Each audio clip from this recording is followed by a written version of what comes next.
사랑하는 성도 여러분, 오늘은 역대하 33장 1절부터 20절까지 주신 말씀, 므낫세 왕이 가장 낮은 자리에서 만난 하나님이라는 제목으로 하나님의 말씀을 증거하겠습니다. 사랑하는 성도 여러분, 사람에게도 이 사람은 끝났다 라고 판단하는 기준이 있습니다. 너무 많이 망가졌을 때, 너무 많이 가버렸을 때, 너무 많은 죄를 지었을 때입니다. 오늘 본문에 나오는 므낫세는 누구도 변할 수 없다고, 변할 수 있다고, 누구도 변할 수 있다고 기대하지 않았던 사람입니다. 그는 하나님을 버렸고 하나님의 성전을 더럽혔고 심지어 자기 아들까지 제물로 바쳤던 왕이었습니다. 그런데 놀랍게도 그가 회개하고 돌이키자 그를 끝내지 않으셨습니다.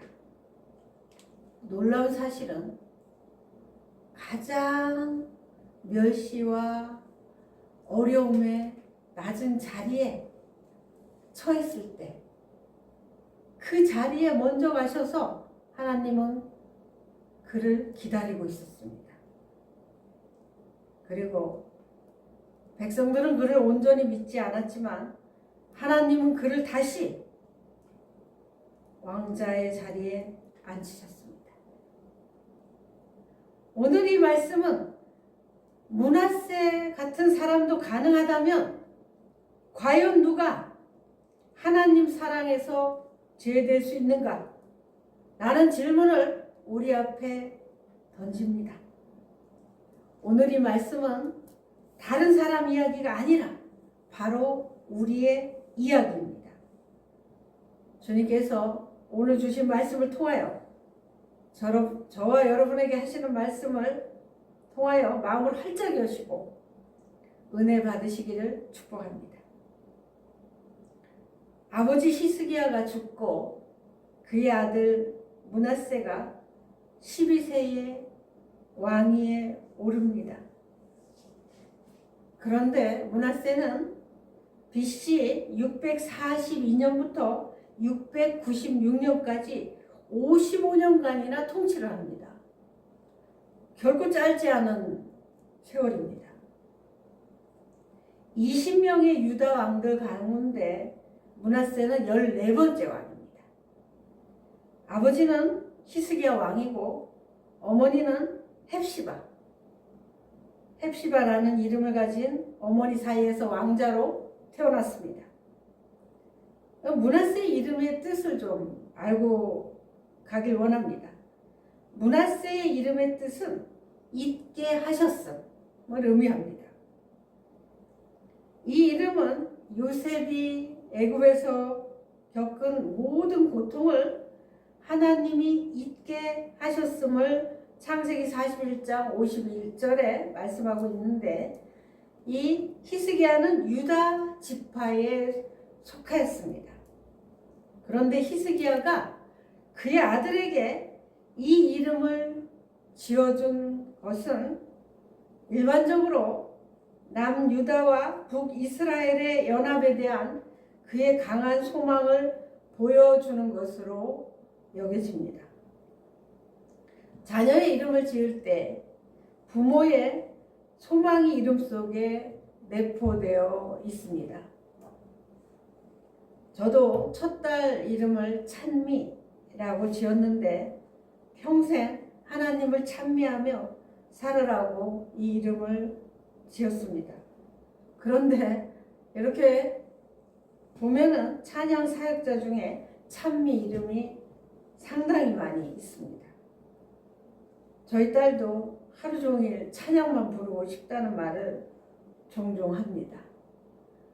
찬양 사역자의 길을 목표로 한 걸음 한 걸음 걸어가고 있습니다. 우리들의 이름 속에 하나님께서 주신 사명이 있음을 느낍니다. 본문을 이제 세 단원으로 나누면 이렇습니다. 메모에 놓으시기 바랍니다. 첫 번째가 본문 33장 1절부터 9절입니다. 역대하 33장 1절부터 9절. 작은 제목은 므낫세의 우상 숭배, 이렇게 기록해 놓으시면 됩니다. 므낫세의 우상 숭배. 자, 그럼 첫 번째를 본문을 좀 보겠습니다. 33장 1절부터 9절을 눈으로 보시기 바랍니다. 33장 1절부터 9절을 펴놓으시고 눈으로 이렇게 보시기 바랍니다. 저는 지난 일주일 동안 므낫세를 묵상하면서 왜라는 질문을 많이 던졌습니다. 그리고 성경 절과 절 사이, 행관과 행간 사이에 숨어있는 뜻을 알게 해달라고 아버지 하나님께 간구했습니다. 12세의 왕위에 오른 므낫세는 분명히 선왕인 아버지 히스기야가 하나님을 경외하는 모습을 보면서 성장했을 텐데 어찌하여 아버지 히스기야가 그 헐어버린 그 산당을 왜 다시 세웠을까? 왜 그랬을까? 그래도 분별력이 없는 12세 소년 곁에 있던 못된 참모들의 영향을 받았나? 이런저런 생각을 했습니다. 33장 2절 본문을 보시면 여호와 보시기에 악을 행하여, 여호와 보시기에 악을 행하여 라고 되어 있습니다. 이 말씀을 읽을 때 마음이 참 아팠습니다. 사람인 저의 마음도 이렇게 아픈데 아버지 하나님의 마음은 얼마나 아프셨을까 생각하니 가슴이 먹먹했습니다. 20명의 유다 왕들 가운데 그래도 하나님의 마음을 덜 아프게 한 왕들은 아사왕, 여호사밧, 요아스, 아마샤, 요담, 히스기야, 요시야 8명의 왕뿐입니다. 그런데 므낫세는 하나님이 싫어하는 짓만 골라서 했습니다. 므낫세가 하나님 앞에서 범죄한 우상 숭배의 죄들을 한번 살펴보겠습니다. 하나님께서 가나안에 들어가기 전 이스라엘 백성에게 경고하며 금지시켰던 가나안의 잘못된 종교와 풍습들에 대해서 사용되었습니다. 이 하나님께서 경고하고 금지시켰던 이런 풍습들은 굉장히 도덕적으로도 윤리적으로도 있을 수 없는, 행해서는 안 된 그러한 것들입니다. 가나안에는 근친상간도 많았습니다. 신명기 17장 2절부터 5절까지에서는 이런 행위를 하는 자들을 돌로 쳐서 죽이라고 명령을 내렸지만 므낫세는 왕으로서 도리어 모든 백성들을 이러한 제약으로 앞장서서 이끌었습니다. 그러므로 역대기 기자는 므낫세가 아합이나 아하스가 행한 것처럼 하나님이 혐오하시며 금지하신 이스라엘을 멸망으로 이끌게 될 가나안의 종교 습관을 행했음을 지적하는 것입니다. 어느 시대이든 지도자의 타락은 전체 대중들에게 빠르고도 무섭게 확산되므로 지도자 된 자들은 자신의 행동과 결정에 늘 신중해야 합니다.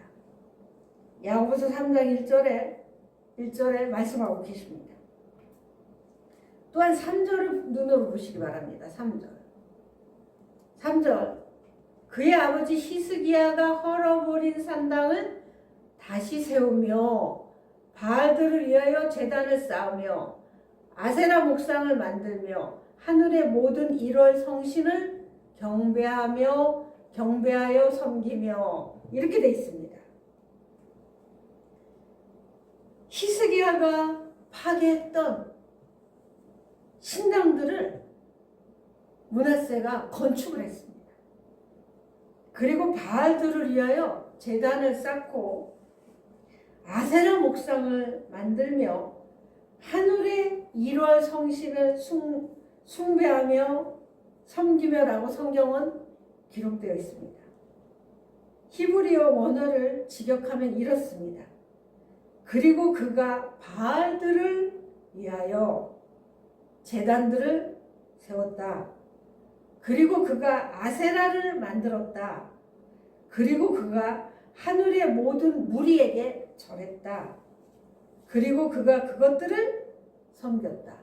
히브리어 원어 직역입니다. 바알이란 본래 히브리어로 주인을 의미하는 단어입니다. 이스라엘의 대표 신의 이름으로 사용되었습니다. 이 신은 폭풍과 비를 다스리는 농경에 관련된 신으로 여겨졌고요. 이스라엘 사람들의 정착 초기부터 그들에게 있어 우상 숭배의 주요 대상이 되어 왔습니다. 사사기 2장 11절부터 15절에도 나와 있습니다. 아세라 목상은 아세라의 상징물들을 가리키는 말입니다.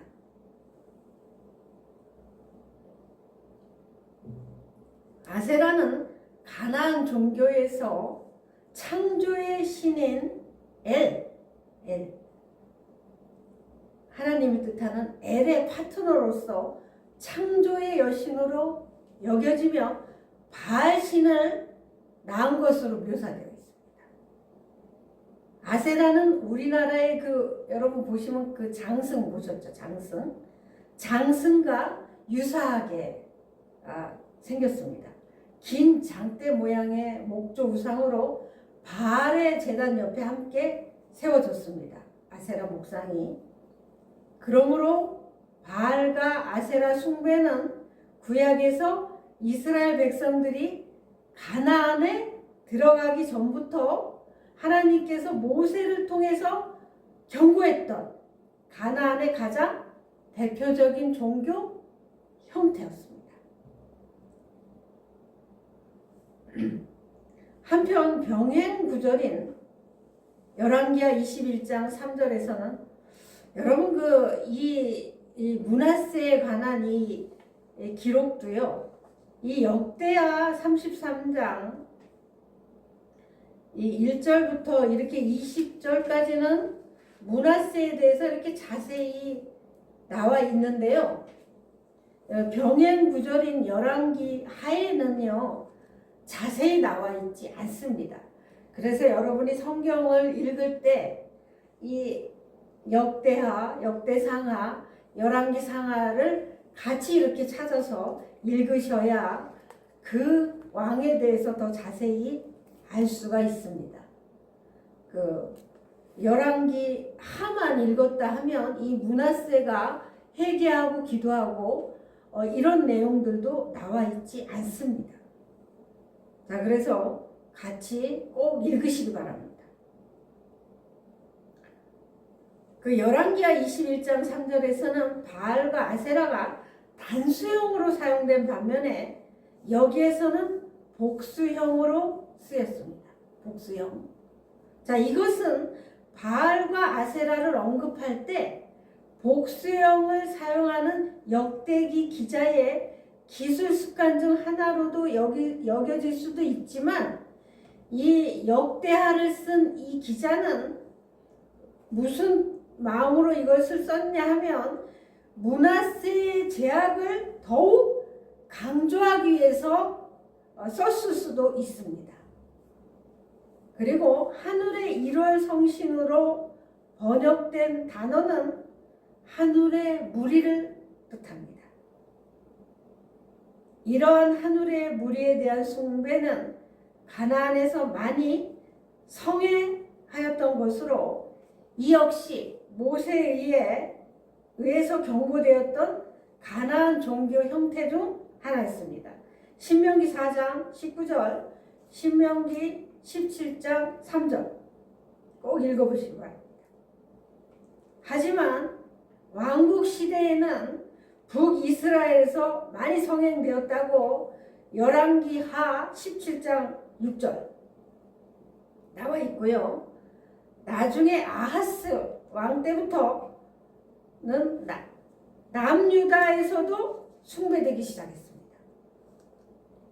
이러한 종교의 풍습들은 히스기야 왕에 의해 금지되었는데 그의 아들인 므낫세에 의해 다시 성행하게 되었고 이것은 결국 유다의 심판과 멸망의 원인이 되었습니다. 참 무서운 말씀입니다. 4절을 보시기 바랍니다. 4절 여호와께서 전에 이르시기를 내가 내 이름을 예루살렘에 영원히 두리라 하신 여호와의 전에 제단들을 쌓고 또 여호와의 전 두 마당에 하늘의 1월 성신을 위하여 제단들을 쌓고 이렇게 돼 있는데 직역하면 이렇습니다. 그리고 그가 하늘의 모든 무리를 위하여 여호와의 전 두 뜰에 제단들을 건축했다. 5절은 4절의 구체적인 설명입니다. 여기에서는 성전 안에 위치한 두 개의 뜰을 의미합니다. 특별히 성전의 안뜰에는 제사장 외에는 들어갈 수가 없었습니다. 성전의 안뜰은. 그러므로 5절은 거룩한 장소에 우상의 제단이 들어섰음을 가리키고 있는 것입니다. 하나님의 성전 안의 성결은 오늘날 성령 하나님의 거처인 이 성도의 심령의 성결을 의미합니다. 그러므로 주님은 누가복음 16장 13절에 우리가 두 주인을 섬길 수 없다고 말씀하셨고요. 야고보서 기자는 두 마음을 품지 말라 라고 야고보서 4장 8절에 말씀하고 있습니다. 왜냐하면 그것은 하나님이 거하시는 이 성전 안에 우상의 제단을 놓는 것과 같은 처사이기 때문입니다. 6절을 보시기 바랍니다. 6절. 또 흰놈의 아들 골짜기에서 그의 아들들이니까 한 명 이상이죠. 불 가운데로 지나게 하며 이렇게 되어 있습니다. 여기에서 흰놈의 아들 골짜기로 번역된 게 벤 흰놈입니다. 병행 구절에는 없는 구절로 열왕기하 23장 10절의 기록에 의존하여 첨가한 것으로 여겨집니다. 성경에서 이 골짜기는 특별히 자녀들을 몰렉에게 바쳤던 제사의 현장으로 지적됩니다. 열왕기하 23장 10절 참고하시기 바랍니다. 제가 그 살아있는 사람을 죽여서 그 제단에 바치는 영화를 어제 이 설교 온 거를 쓰고 나서 잠시 거실에 나가서 TV를 봤는데 바로 산 사람을 이렇게 산채로 죽여가지고 그 재단에 바치는 그런 장면이었는데 너무 끔찍했습니다. 그걸 보면서 바로 이 몰렉에게 자녀들을 제물로 바쳤던 이 말씀 상상이 되었습니다. 이러한 몰렉 숭배와 자녀들을 제물로 바치는 것은 가나안 정착 전부터 엄하게 금지된 내용으로 레위기 18장 21절, 20장 2절에 나와 있습니다. 이러한 제약된 종교의식의 장소로서 사용된 흰놈의 골짜기는 나중에 죄인에 대한 심판의 장소로 지명되고 신약에서는 지옥, 즉 겟날을 가리키는 말입니다. 또 6절에 점치며 사술은 이제 속임수, 마술을 뜻합니다. 요술을 행하며 신접한 자는 혼백을 죽은 자의 혼백을 불러내는 이제 무당을 신접한 자라고 합니다. 그리고 박수는 남자 무당을 박수라고 합니다. 박수를 신임하여 여호와 보시기에 악을 많이 행하여 진노하게 하였으며, 여러분이 그냥 읽으시기만 해도 므낫세가 얼마나 죄악의 구렁텅이에서 있었는지 상상이 되실 겁니다. 하나님께서 엄격하게 금지한 죄악을 지음으로 하나님을 진노하게 하셨습니다. 9절을 보시기 바랍니다. 9절이요.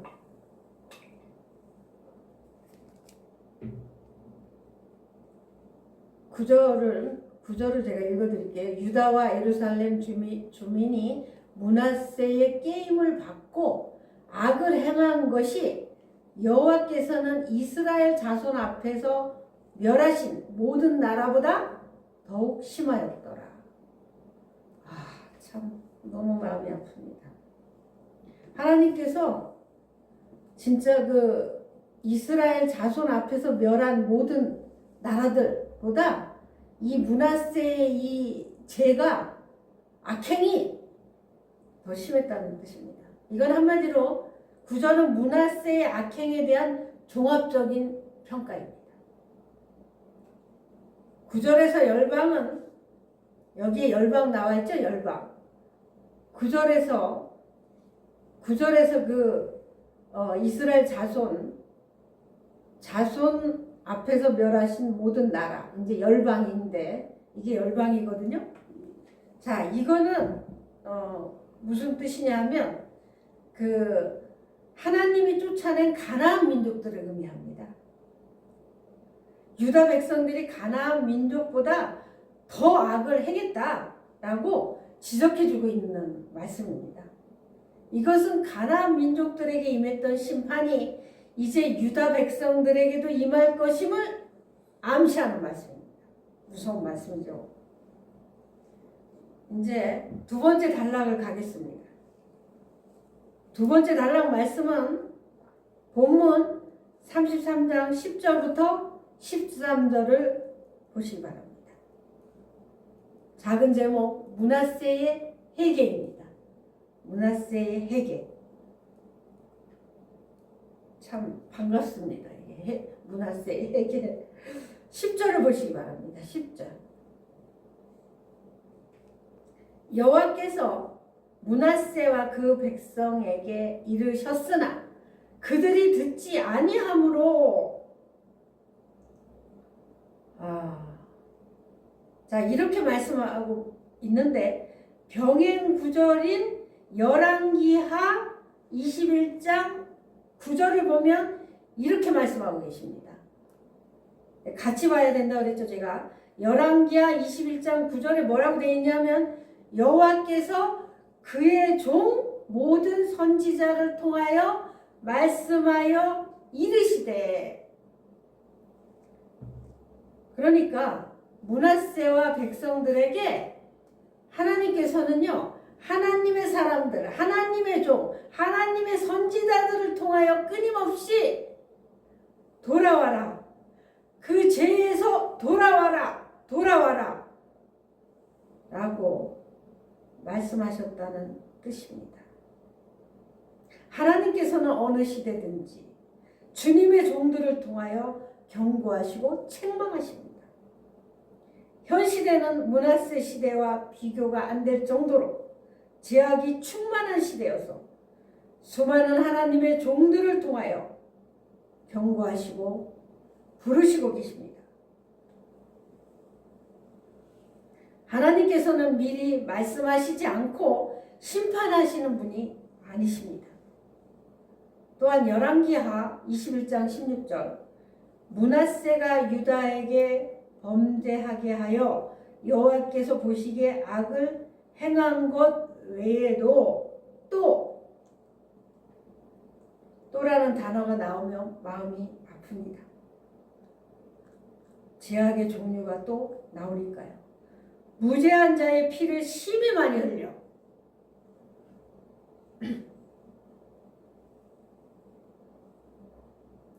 이 끝에서 저 끝까지 가득하게 하였더라. 여러분 상상이 되시나요? 죄 없는 백성을 무수히 많이 죽이고 이사야 선지자, 하나님의 사람인 이사야 선지자를 톱으로 켜 죽였습니다. 그게 어디에 나와 있냐면 히브리서 11장 37절. 죄송합니다. 히브리서 11장 37절에 믿음장에서 믿음의 용사들이 믿음으로 그 기생 나아본 믿음으로 이러면서 계속 믿음으로가 히브리서 11장에 나와 있거든요. 믿음장이거든요. 믿음장에서 믿음의 용사들이 겪은 믿음의 시련을 말씀하면서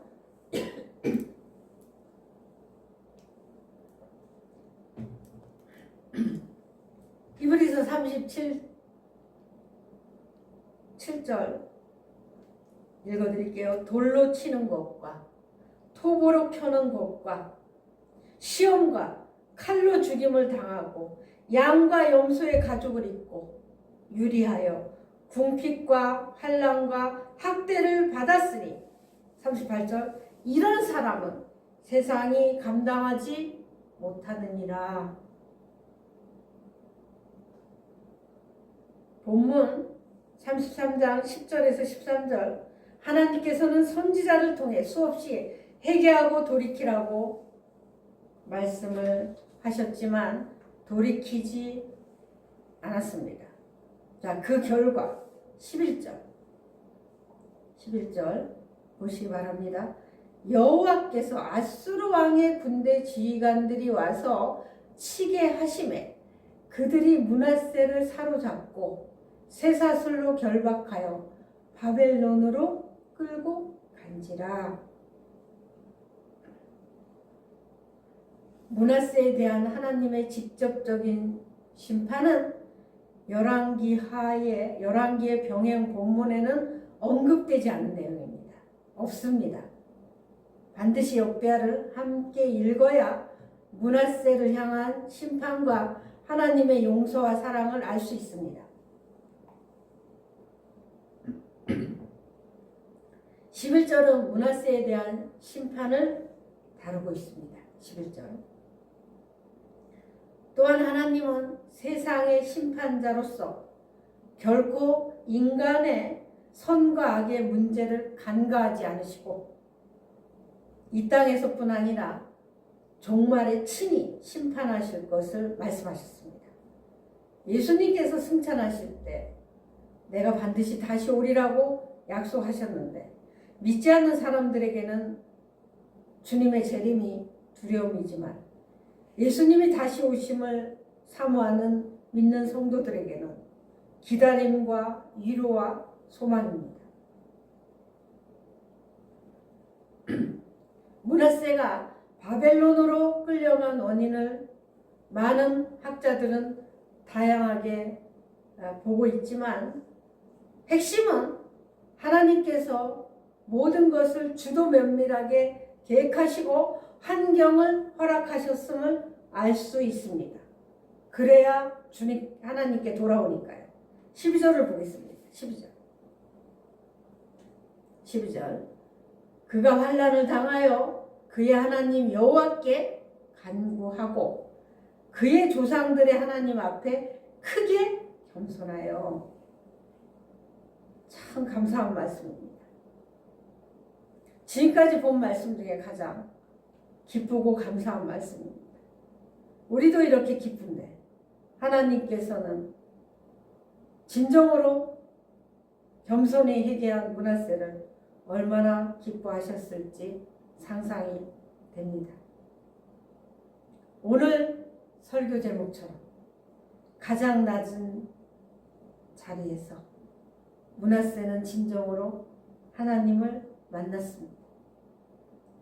하나님은 죄인들을 심판하시는 것이 주 목적이 아니십니다. 제가 여러 번 말씀드렸지만 죄인의 길에서 돌이켜 내 품, 즉 하나님 품으로 돌아오라고 지금도 거듭거듭 말씀하고 계십니다.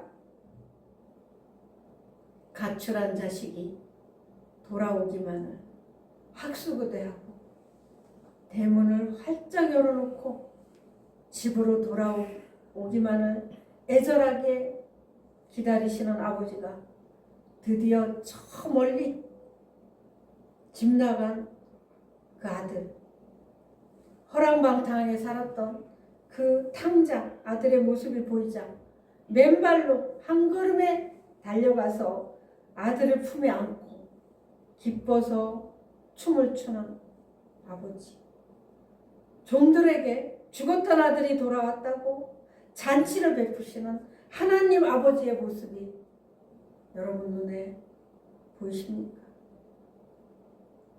인간은 대부분 등 따시고 배부르면 하나님 너무 감사합니다. 제가 하나님 잘 섬기겠습니다. 이런 복을 제게 주시다니요. 너무 감사해서 하나님 신앙생활 잘하겠습니다. 이렇게 하는 사람은 드뭅니다. 대부분 등 따시고 배부르면 죄지을 국리를 하여 쾌락에 빠지기도 합니다. 오늘 설교 영상 앞부분에 므낫세 왕이 왕관을 쓰고 쇠사슬에 묶여서 질질 끌려가는 썸네일을 보면서 저는 마음이 많이 아팠고 많은 생각이 들었습니다. 실제로는 왕관까지 쓰고 갔겠습니까마는 그렇게 썸네일에는 표현이 됐습니다. 이제 세 번째 단원에 왔습니다. 33장 14절부터 20절 므낫세의 개혁입니다. 므낫세의 개혁 이렇게 쓰시면 됩니다.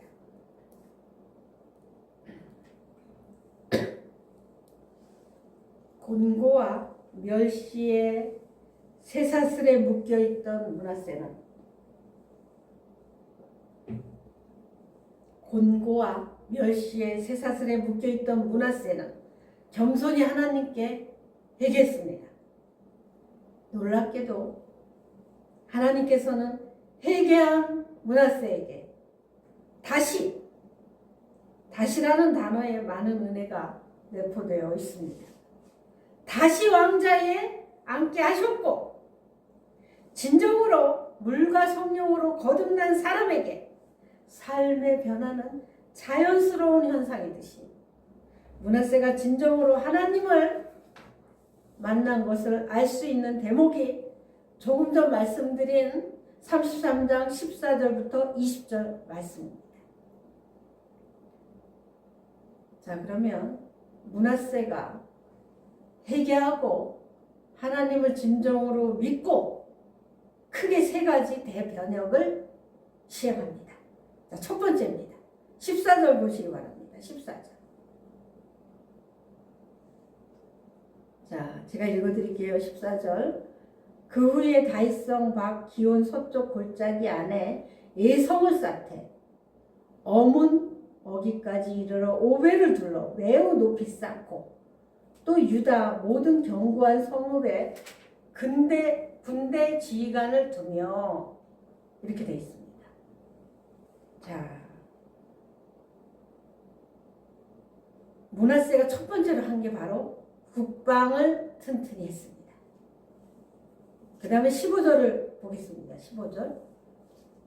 이방 신들과 여호와의 전에 우상을 제거하며 여호와의 전을 건축한 사내와 예루살렘에 쌓은 모든 제단들을 다 손밖에 던지고, 참 하나님을 확실하게 만난 므낫세의 변화의 모습을 우리가 봅니다.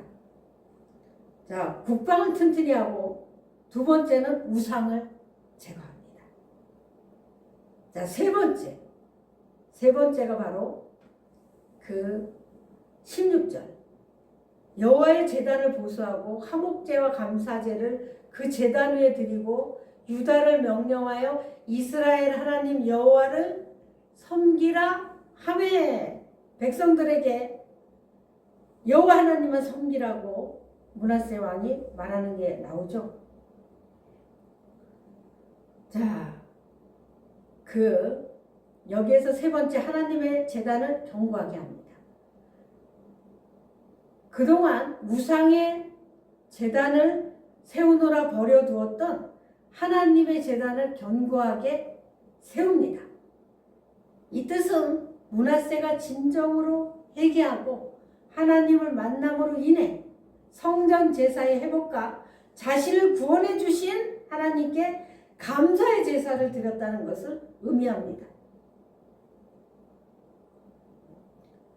여러분, 지금까지 여러분에게 므낫세에 대해서 말씀을 드렸습니다.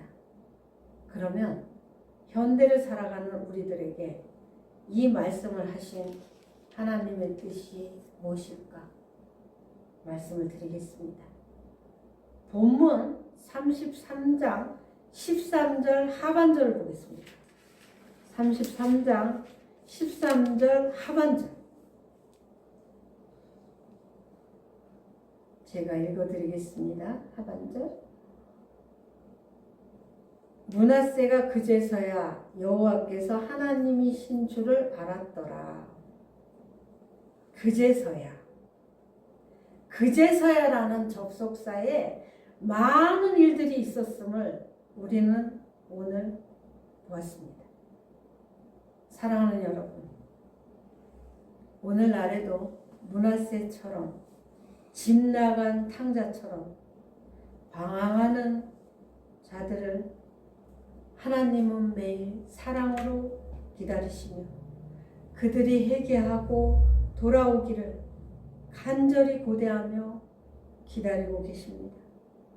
역대하 기자는 저와 여러분들에게 므낫세의 죄악을 알리고 싶어서가 아니라 어떤 죄인이라도 하나님 앞에 회개하면 용서해 주시고 회복시켜 주시는 위대한 하나님의 사랑을 전하고 싶어서 이 본문을 기록한 것입니다.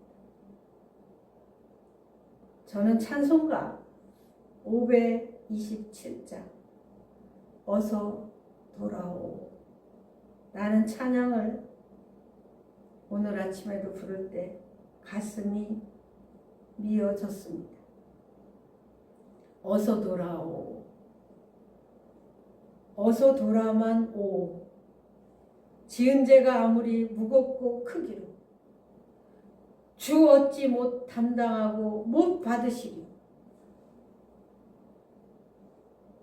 우리 주의 넓은 가슴은 하늘보다 넓고 넓어. 어서 돌아오, 어서 돌아만 오. 우리 주는 날마다 기다리신다고 밤마다 문 열어놓고 마음 졸이시며 나간 자식 돌아오기만 밤새 기다리신다고 주님 품을 떠난 분들은 하루속히 주님께 돌아오시길 강력히 촉구합니다. 주님을 믿는 분들에게는 두 가지를 말씀드리겠습니다. 첫 번째,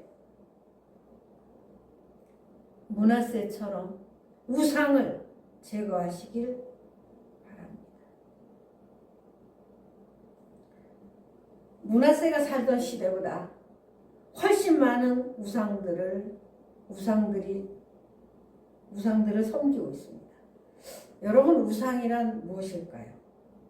무엇이든 여러분에게 하나님보다 더 중요한 것이 우상입니다. 무엇이든 하나님보다 더 크게 여러분의 마음과 생각을 차지하는 것, 그게 우상입니다.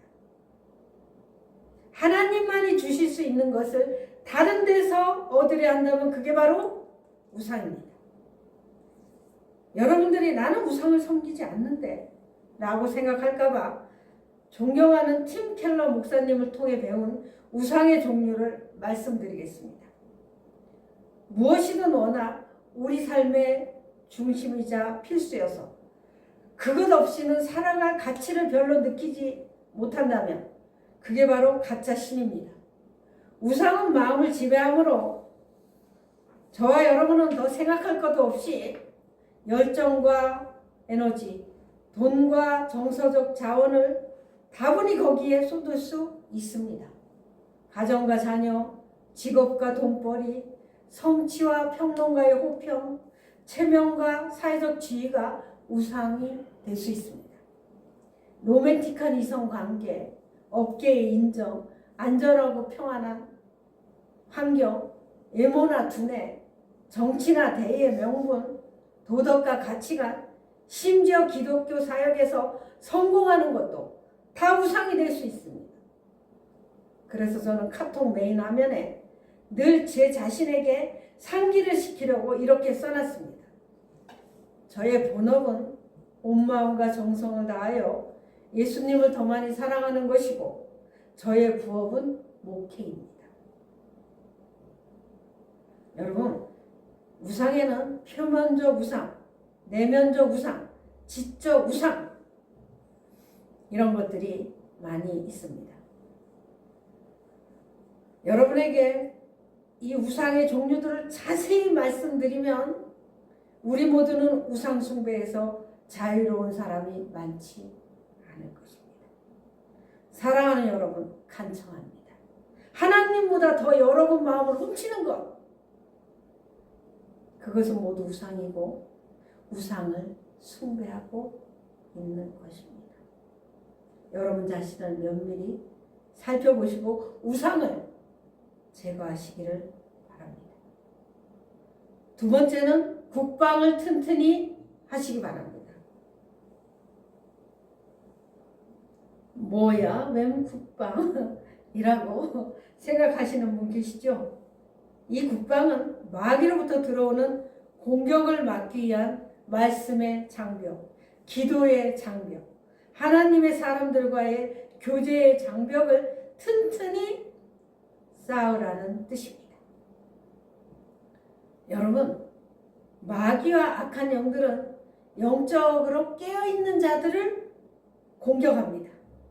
영적으로 잠자고 있는 자들은 이미 마귀의 밥이 되어 있기 때문에 공격할 필요가 없습니다.